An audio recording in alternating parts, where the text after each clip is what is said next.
La sainteté est le visage le plus beau de l'Église. Il est certes vrai que l'Église reconnaît qu'il y a des modèles de sainteté qui semblent inaccessibles.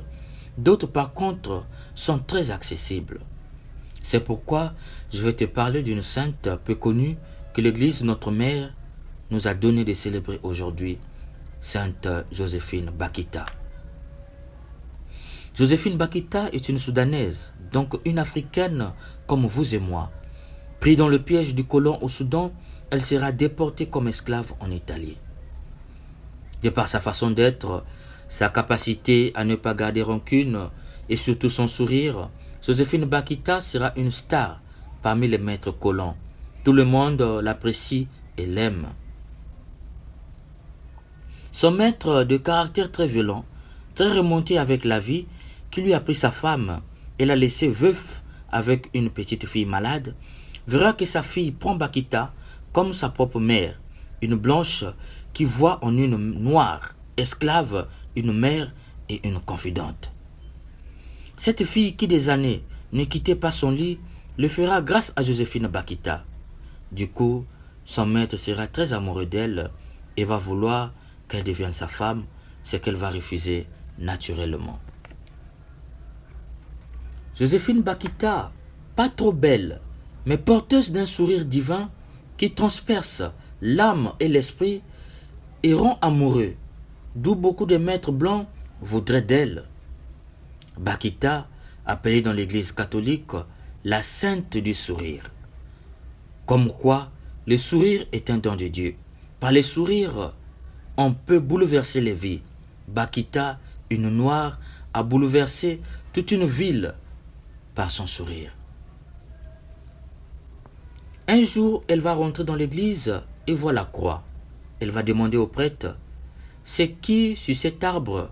Un esclave ?»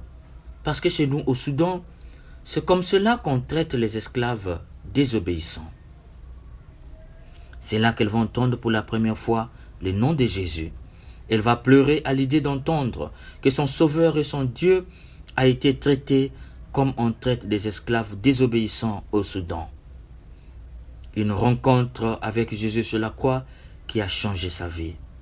Elle va décider d'entrer dans un orphelinat pour s'occuper des enfants abandonnés et orphelins. Son maître, ne voulant pas la laisser partir, va porter plainte au tribunal. C'est mon esclave, je l'avais payé au Soudan et l'a menée ici pour travailler pour moi.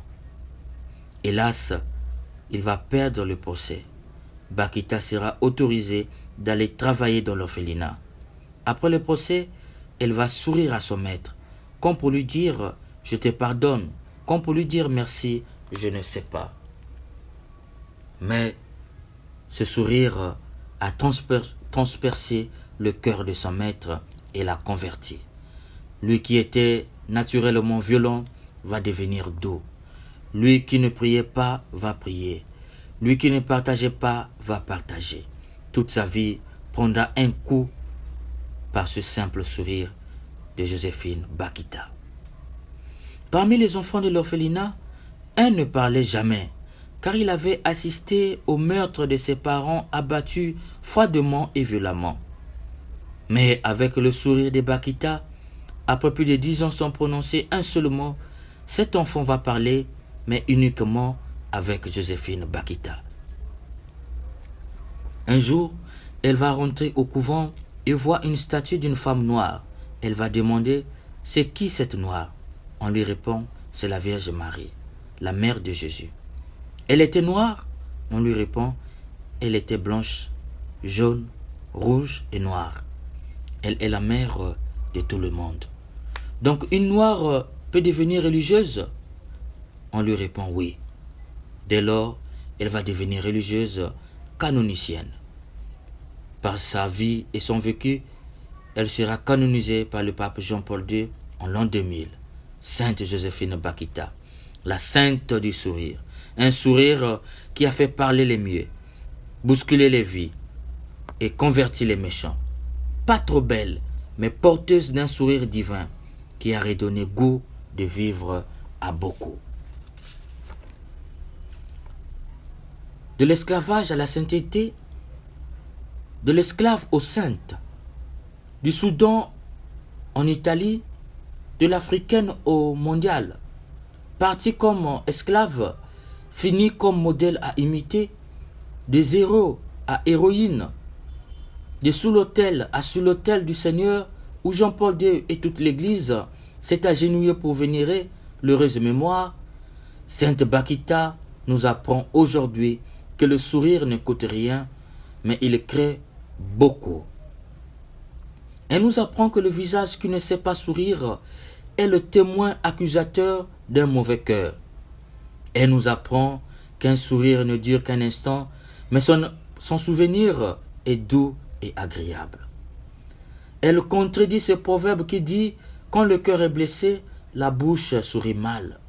Sainte Bakita, malgré qu'elle était esclave, avec un patron qui n'hésitait pas à la frapper violemment, malgré qu'elle a été mise devant la porte et toute la ville qui n'avait jamais vu un noir venait la toucher pour voir si ce n'est pas le charbon qu'elle avait mis en elle. Bakita ne donnait pas un faux sourire, un sourire hypocrite. Elle nous apprend que même quand tout s'écroule devant nous, sans issue, sans avenir, ne perds en rien ton sourire. Souris avec les bons comme les méchants. Offre ton sourire aux riches et aux pauvres.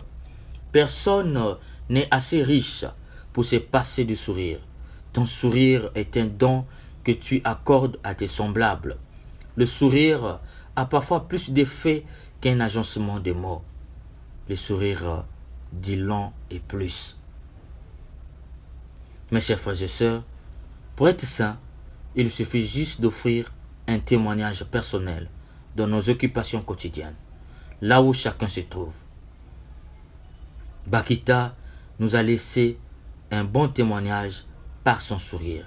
De l'esclavage à la sainteté, oui, c'est possible. Et cela a été possible grâce à un simple sourire. Sainte Joséphine Bakita, prie pour nous et obtiens-nous la grâce du sourire, un sourire qui redonne espoir en nous-mêmes et à nos frères et sœurs. Que nous sachions sourire, même quand tout s'écroule devant nous, et que comme toi, que nous ne perdions jamais en rien le sourire que Dieu nous a donné comme don. Que nos lèvres gardent le sourire comme offrande pour nous-mêmes et pour nos frères et nos sœurs. Que Dieu nous prenne en grâce et qu'il nous donne la force de sourire. Amen.